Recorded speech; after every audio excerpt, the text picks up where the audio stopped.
Hello students, अस्सलाम वालेकुम। उम्मीद है आप सब खैरियत से होंगे। स्टूडेंट्स, हमने फर्स्ट ईयर मैथमेटिक्स के लास्ट लेक्चर में चैप्टर नंबर 6 जिसका नाम सीक्वेंस एंड सीरीज़ है, उसके हमने एमसीक्यूज़ कंप्लीट कर लिए थे। तो आज हम करने के लिए जा रहे हैं चैप्टर नंबर 7 जिसका नाम है permutation, combination and introduction to probability. ये चैप्टर एमसीक्यूज़ वाइज बहुत ही इम्पॉर्टेंट है।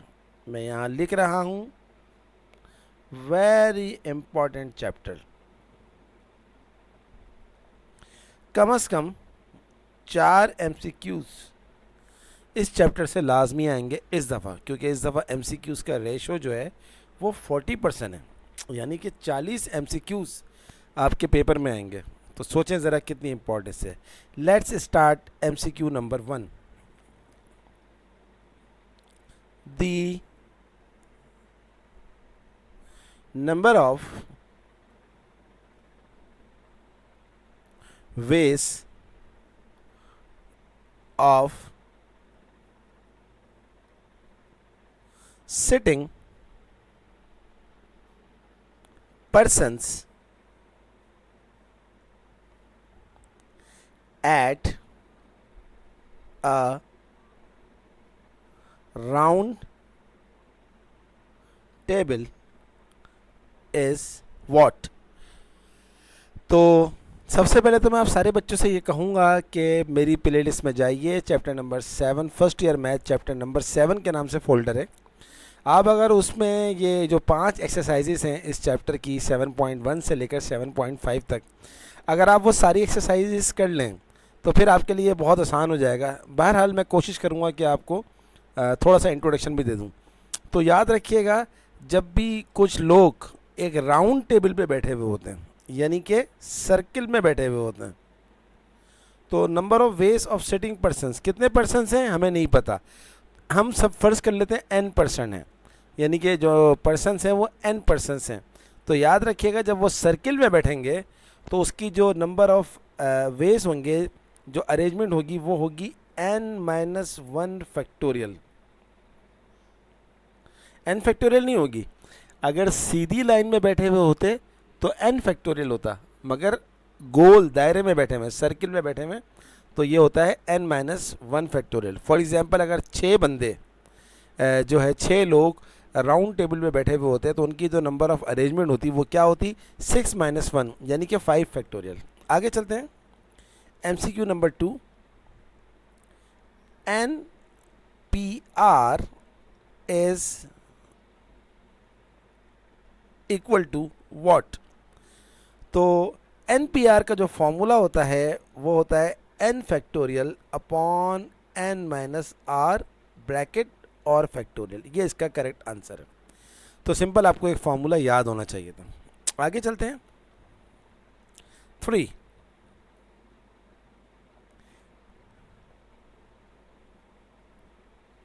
The number of ways in which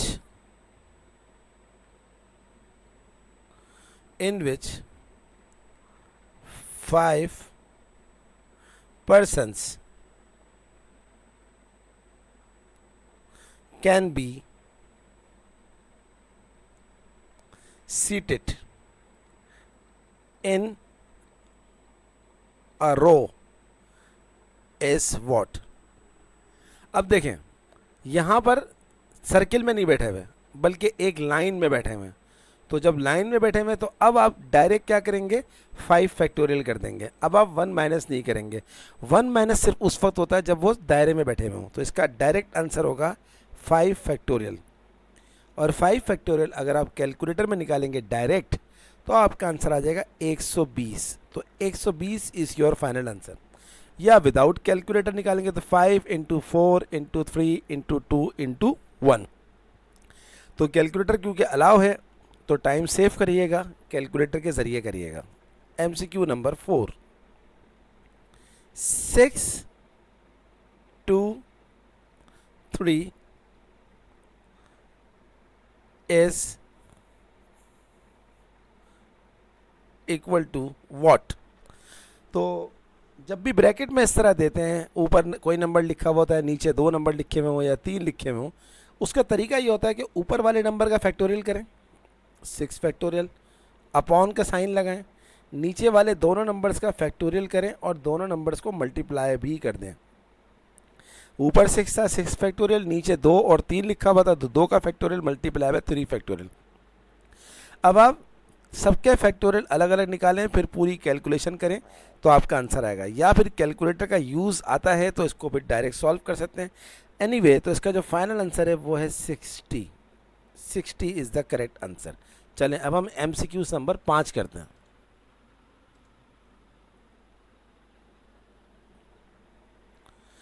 MCQ number 5 है दी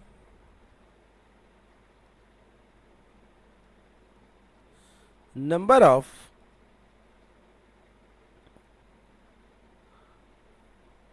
permutations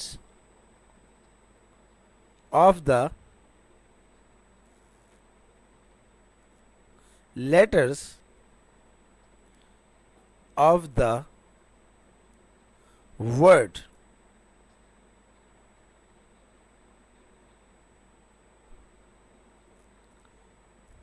committee is what। तो 4 ऑप्शन दिए में, वही बात, सबसे पहले तो आप ये करें कि टोटल देख लें कितने हैं। 1 2 3 4 5 6 7 8 9, तो ऊपर आ जाएगा 9 और अब वो सारे नीचे आ जाएंगे जो कि रिपीट हो रहे हैं। M 2 दफ़ा रिपीट हो रहा है तो नीचे आ जाएगा 2, फिर T 2 दफ़ा रिपीट हो रहा है, थोड़ा गैप दीजिए, फिर आ जाएगा 2, और फिर E 2 दफ़ा रिपीट हो रहा है तो थोड़ा गैप देखें, ये आ जाएगा। तो ये आपका 4 ऑप्शन में से करेक्ट ऑप्शन है 9222। ये था MCQ नंबर 5। उम्मीद है कि आपको बहुत ही अच्छी तरह से सारी बातें समझ में आ रही होंगी। Question number 6, MCQ number 6। If n is equals to 0, then n plus 1 factorial upon n factorial is what। तो सबसे पहले तो जहाँ जहाँ n है वहाँ 0 रख दें। n प्लस 1 का मतलब होगा 0 प्लस 1 फैक्टोरियल, अपॉन में लिखा हुआ है n फैक्टोरियल यानी कि 0 फैक्टोरियल। 0 प्लस 1 क्या होता है 1, 1 फैक्टोरियल, अपॉन में क्या लिखा हुआ है 0 फैक्टोरियल। 1 का फैक्टोरियल क्या होता है 1 होता है, और याद रखिएगा 0 का फैक्टोरियल 0 नहीं होता बल्कि 0 का फैक्टोरियल 1 होता है। तो 1 अपॉन 1 जो है ये हो जाएगा 1। फाइनल ऑप्शन जो है आपके आंसर का वो है 1। चलिए अब हम करते हैं MCQ नंबर 7। MCQ नंबर 7 है a coin is tossed thrice. The probability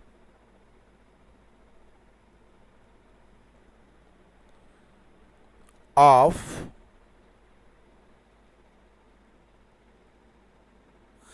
getting 3 tail is what। एक कॉइन को 3 दफ़ा टॉस किया गया। अब हम जानते हैं कॉइन में क्या चीज़ होती है। कॉइन के अंदर 2 चीज़ें होती हैं, एक हेड होता है और एक टेल होता है एक कॉइन में। तो अब आपने 3 दफ़ा टॉस किया है उस कॉइन को, तो वो कह रहा है कि इस बात की प्रोबेबिलिटी क्या होगी कि 3 टेल्स एक साथ आ जाएं। तो अब उसके लिए हम क्या बनाते हैं, असल में सैम्पल स्पेस बनाते हैं। मगर क्योंकि ये MCQs है, MCQ है, तो MCQ के अंदर वो हम पूरी कैलकुलेशन नहीं करेंगे। बस इतना याद रखें, थ्राइस का मतलब है 3 दफ़ा, और इसमें कितने हैं कॉइन में 2, तो ये हो जाएगा 2 की पावर 3। 2 की पावर 3 कितना होता है 8। तो प्रोबेबिलिटी में जो होता है अपॉन में जो होता है वो टोटल आउटकम्स आते हैं। टोटल आउटकम्स कितने हो गए 8, और आप जानते हैं जब आप कॉइन को उछालेंगे तो सिर्फ एक ही मौका ऐसा होगा, मतलब 3 दफ़ा जब उछाला है आपने उसको, तो एक ही मौका ऐसा होगा जब वो तीनों में टेल्स आ जाए, इसके अलावा कोई मौका नहीं होगा। तो 1/8। अगर आप चाहें तो एक्सरसाइज 7.4 का मैंने ईच एंड एवरी क्वेश्चन किया हुआ है, आप मेरी प्लेलिस्ट में जाके प्रोबेबिलिटी सीख लीजिए वहाँ पर। यहाँ पर मैं आपको इतनी डिटेल नहीं बताऊँगा, बस इतना याद रखें कि इसका आंसर जो है वो 1/8 है। क्यों है थोड़ा सा बता दिया। अब हम करते हैं MCQ number 8। If a die and a coin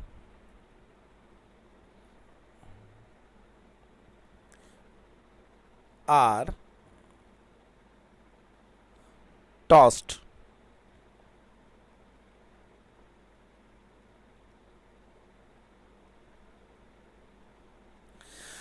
simultaneously,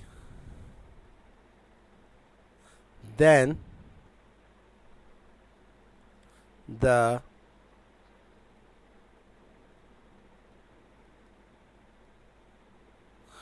probability of getting two hat is, एक कॉइन को और एक डाई को। डाई क्या होता है, वो जो लोडू का छक्का नहीं होता उसकी बात हो रही है। एक कॉइन को और एक डाई को एक साथ फेंका गया, तो कह रहा है इस बात की प्रोबेबिलिटी क्या होगी कि 2 हेड हो जाएं। तो ये तो नामुमकिन है, क्योंकि जब डाइस को फेंका गया और जब कॉइन को फेंका गया, डाइस में से तो 1 2 3 4 5 6 में से कोई भी आ सकता है। तो अगर एक दफ़ा डाइस में 1 आया तो इसमें हेड आ जाएगा, एक दफ़ा डाइस में 2 आया तो इसमें टेल आ जाएगा।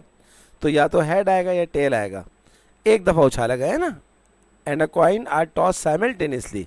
तो अब इसका मतलब है कि किसी भी सूरत में ये नहीं हो सकता कि जब आप डाइस को और कॉइन को उछालें तो 2 हेड आ जाएं। ये तो नामुमकिन सी बात है, एक ही हेड आएगा जब आप एक डाइस और कॉइन को उछालेंगे। लिहाजा इसकी प्रोबेबिलिटी है ही नहीं, जब प्रोबेबिलिटी नहीं होती तो 0 होती है। तो करेक्ट ऑप्शन में आप क्या लिखेंगे, 0। MCQ number 9, the number of ways in which 7 girls can be seated around table is what।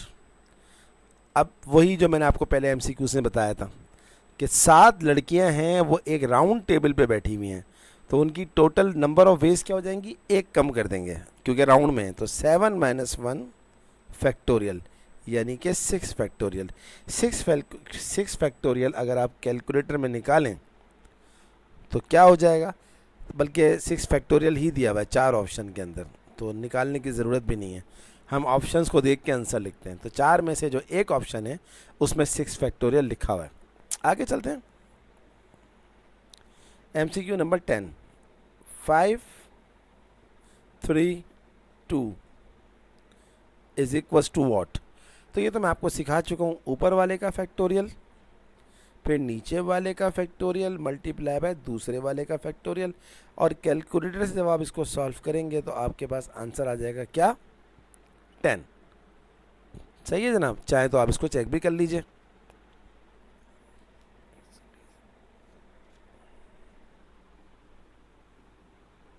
सही है जनाब, तो ये आपके पास आ गया MCQ नंबर 10। अब हम करते हैं MCQ नंबर 11।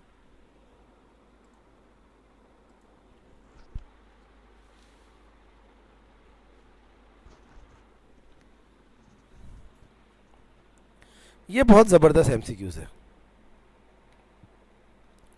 11 है n+1 factorial upon n factorial is equals to what.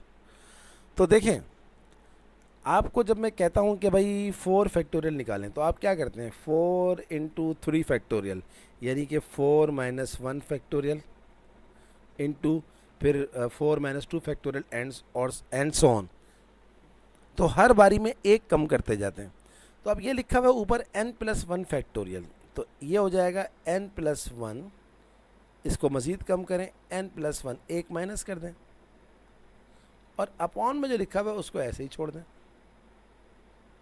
तो n प्लस 1 इंटू ये वाला 1 ये वाले 1 से कट गया, तो क्या आ गया n फैक्टोरियल, अपॉन में क्या लिखा हुआ है n फैक्टोरियल। इस n फैक्टोरियल को इस n फैक्टोरियल से काट दें तो हमारा आंसर आ गया n प्लस 1। तो करेक्ट ऑप्शन में जो n प्लस 1 है वो ही हमारा फाइनल आंसर है। MCQ number 12, a die is rolled once the probability of getting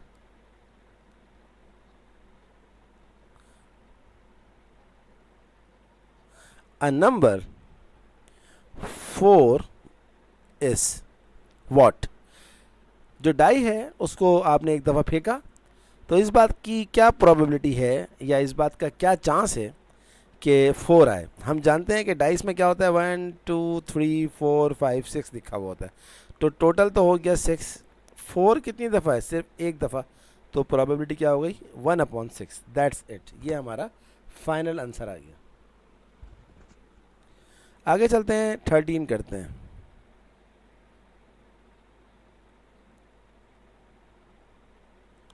The number of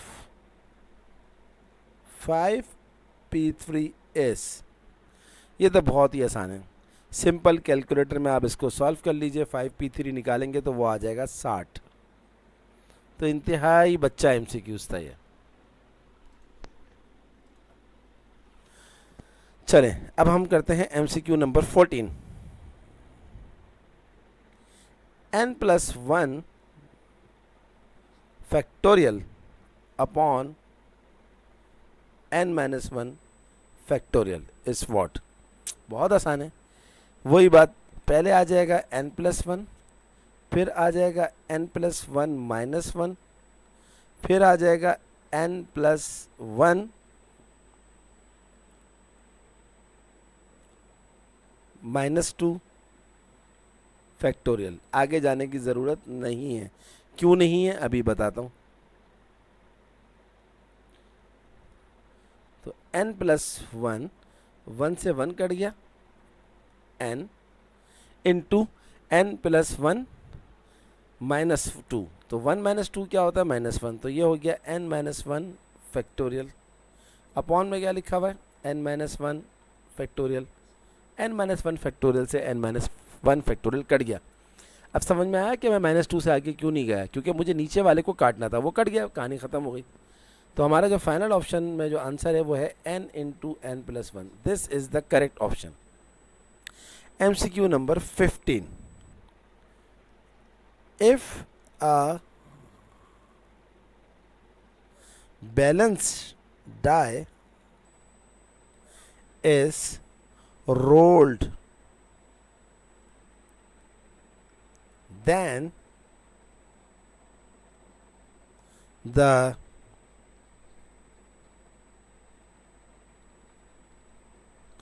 probability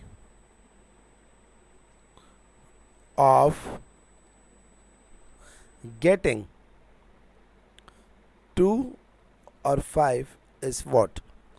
तो वही बात कि डाई में क्या क्या होता है, 1 2 3 4 5 6, तो टोटल तो नीचे आ जाता है प्रोबेबिलिटी में 6।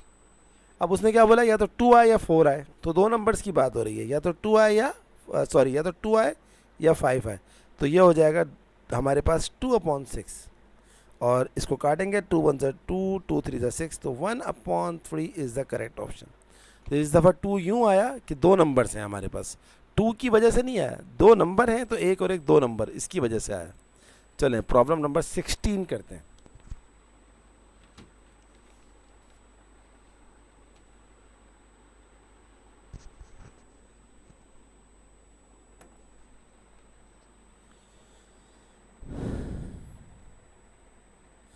16 है the probability of getting the tail in a single toss of a coin is। इंतहाई आसान, हम जानते हैं कि कॉइन के अंदर या तो हेड होता है या टेल होता है। अब एक दफ़ा टॉस किया है, तो जब एक दफ़ा टॉस किया है तो टोटल कितने हैं, हेड टेल मिला के 2, और एक दफ़ा टॉस किया तो कॉइन में कितनी टेल्स होती हैं, एक ही होती है, तो 1/2 इज़ द करेक्ट आंसर। देखा आपने कितना बच्चों वाला MCQ था ये। 17 द वैल्यू। अच्छा ये बता दूं मैं आपको कि MCQs नंबर 16 से जो हैं वो मेरे MCQs शुरू हो रहे हैं, माई MCQs, यानी कि 10 ईयर्स के ख़त्म हो चुके हैं। The value of 5p2 is what. Calculator में 5p2 निकाल लें, बटन होता है, शिफ्ट दबाएंगे तो मल्टीप्लाई के साइन के ऊपर आपको नज़र आ जाएगा।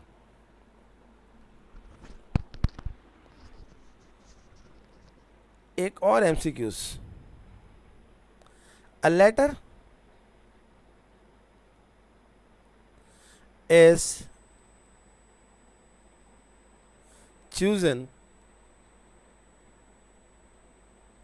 from the word vowel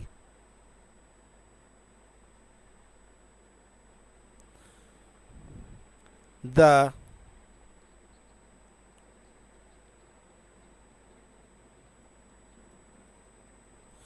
probability of selecting a consonant is। तो एक लेटर है जो कि एक वर्ड में से चूज़ किया गया है, और वो वर्ड क्या है, वॉवेल। तो ये कह रहा है इस बात की प्रोबेबिलिटी क्या है कि वो कॉन्सोनेंट हो। सबसे पहले तो टोटल देख लें कितने हैं इसके अंदर लेटर, 1 2 3 4 5, तो नीचे तो आ जाएगा 5। अब कॉन्सोनेंट कितने हैं, कॉन्सोनेंट क्या होते हैं, जो वॉवेल नहीं होते। V एक कॉन्सोनेंट है, W एक कॉन्सोनेंट है, L एक कॉन्सोनेंट है, तो टोटल कॉन्सोनेंट कितने हो गए, 3। तो प्रोबेबिलिटी क्या आ गई, 3/5, and this is our final answer. चले हम करते हैं MCQ नंबर 19।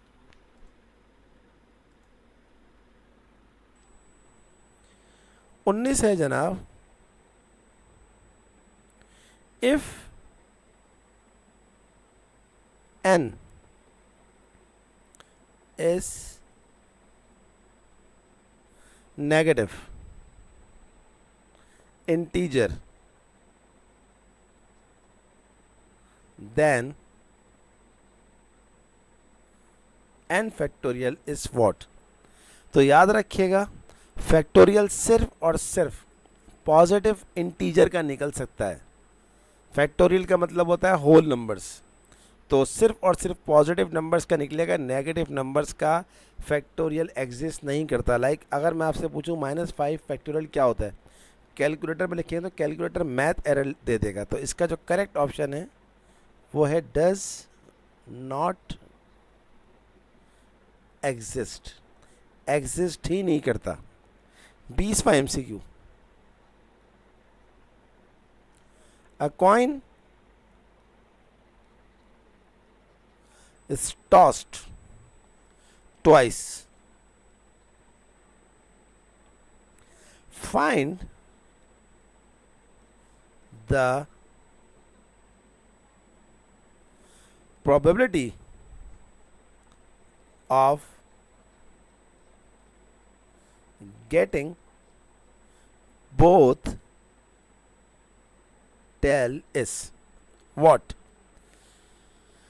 वो कहता है एक कॉइन को टॉस करा, वो 2 दफ़ा टॉस किया है, तो इस बात की प्रोबेबिलिटी क्या है कि दोनों दफ़ा टेल आ जाए, तो टोटल आउटकम कितने होंगे।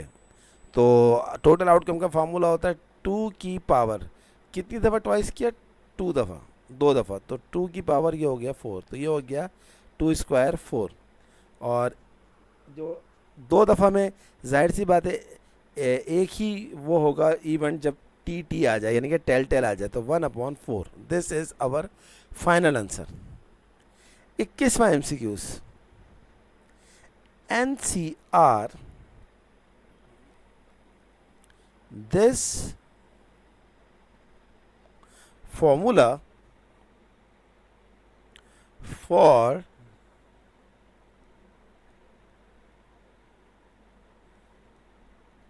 combination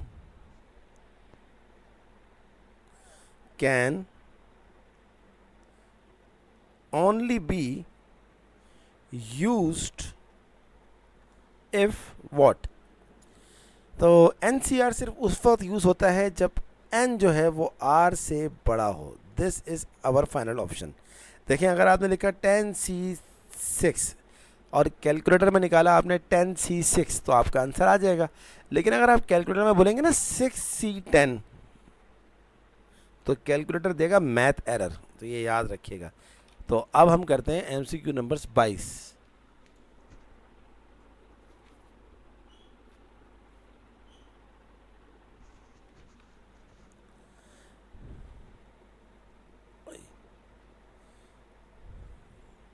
बाईस है the value of 8P2 is what. Calculator में निकाल लीजिएगा, 56 आएगी, गारंटी है। 13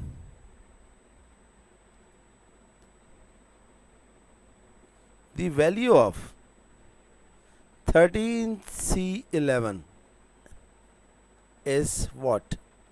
तो कैलकुलेटर में बटन NCR का भी होता है। 13 लिखें, NCR दबाएं, 11 लिखें, इक्वल टू का बटन दबाएं, तो आपका आंसर आ जाएगा 78। चेक कर लीजिएगा। 14 सॉरी गलत बता दिया मैंने आपको, ये 22 है, ये 23 है, ये 24 है। सही है जनाब। प्रोबेबिलिटी, ये बड़ा ही ज़बरदस्त MCQs है। Probability of marking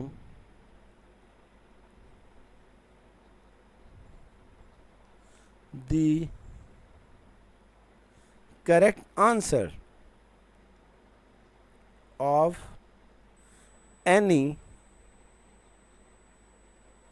MCQ in your math exam is what.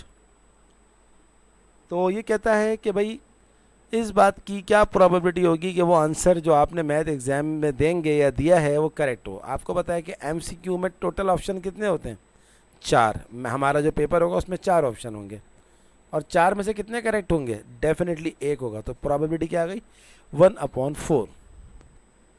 25 if n is equals to r then NCR is equals to, याद रखिएगा NCR अगर n और r बराबर हो जाएं, लाइक NCN, तो इसका आंसर हमेशा 1 होता है। तो अगर n और r बराबर हो जाएं तो आंसर हमेशा क्या होता है, 1 होता है। ये बात आपने भूलनी नहीं है। चलें अब हम करते हैं 26 नंबर। MCQ नंबर 26 है OA यूनियन B। तो number of elements in A union B का जो फॉर्मूला होता है वो होता है number of element of A plus number of element of B minus number of element of A intersection B। ये फॉर्मूला आपको याद रखना है। ये सारे MCQs तैयार करके मैंने आपको दिया है। और अगर आपको निकालने हो number of element of A multiply by B, देखें O का मतलब होता है नंबर ऑफ एलिमेंट्स, तो मल्टीप्लाई के लिए हम लगाते हैं number of element in A multiply by number of element in B। तो ये करेक्ट ऑप्शन है 28। ज़ीरो फैक्टोरियल अगर आपसे पूछ ले वो, तो बता तो चुका हूँ, दोबारा बता देता हूँ। ज़ीरो फैक्टोरियल क्या होता है? 1 होता है। 29 एन फैक्टोरियल इस तरह भी लिखा जा सकता है, एन इंटू एन माइनस 1 का फैक्टोरियल, तो ये ऑप्शन भी आ सकता है। सही है।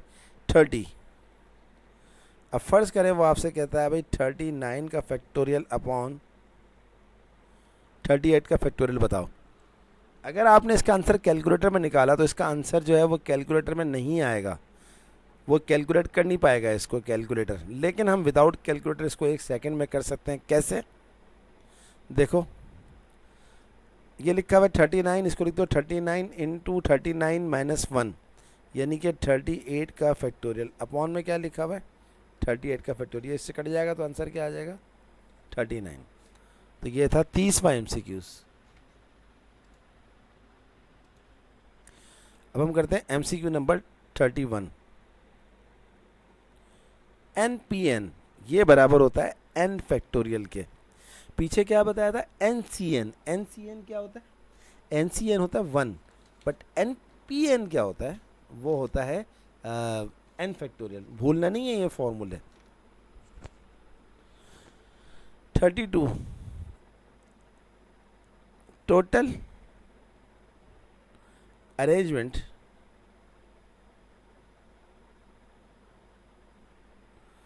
of the word equation।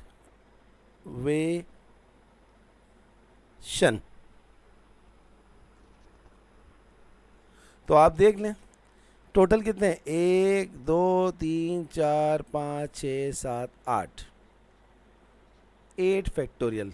कोई रिपीट हो रहा है? कोई रिपीट नहीं हो रहा। तो जब रिपीट नहीं हो रहा तो अपॉन में कुछ भी नहीं आएगा। एक और 33, एक और अरेंजमेंट का सवाल लिखा है मैंने। Total arrangements of the word math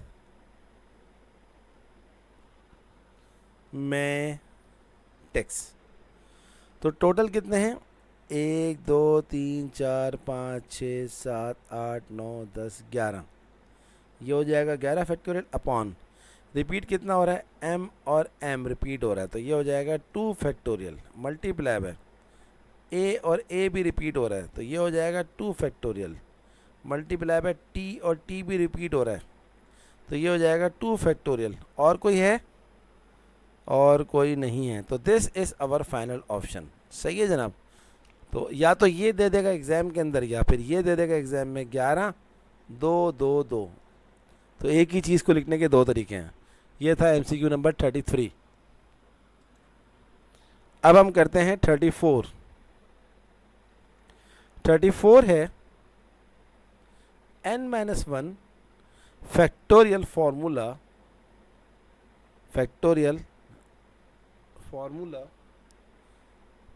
is used for what? तो n-1 फैक्टोरियल फार्मूला मैंने स्टार्टिंग में बताया था, अब फिर लिख के दे रहा हूँ। इसको बोलते हैं, ये यूज होता है सर्कुलर परम्यूटेशन के लिए।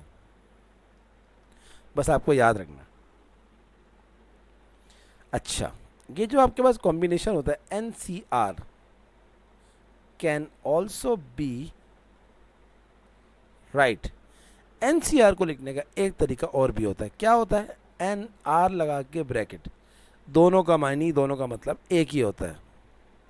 36 और NR जो होता है, NR और NCR बराबर है, तो NR को जो फॉर्मूला होता है वो वही होता है जो NCR का होता है, यानी कि n फैक्टोरियल अपॉन n-r का फैक्टोरियल इंटू r का फैक्टोरियल। 37 NR जो होता है ये can also be equal n और n-r का ब्रैकेट। बहुत इंपॉर्टेंट MCQs करवा रहा हूँ मैं, आपको कहीं नहीं मिलेंगे ये MCQs, गारंटी है। 38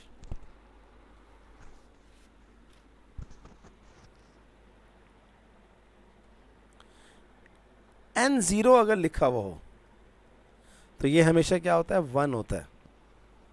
करेक्ट ऑप्शन में क्या आ जाएगा, 1। 39, NCR को एक और तरीके से भी लिखा जा सकता है, NCN-R, इस तरह भी लिखा जा सकता है। सही है जनाब। 40, प्रोबेबिलिटी ऑफ ए कॉम्प्लीमेंट, यानी कि किसी भी कॉम्प्लीमेंट की प्रोबेबिलिटी निकालने के लिए क्या करते हैं, उस प्रोबेबिलिटी को 1 में से माइनस कर देते हैं। अब ए ज़रूरी नहीं है, बी भी आ सकता है एग्जाम में, सी भी आ सकता है, तो वो 1 माइनस पी ऑफ बी हो जाएगा, वो या वो 1 माइनस पी ऑफ सी हो जाएगा। 41, प्रोबेबिलिटी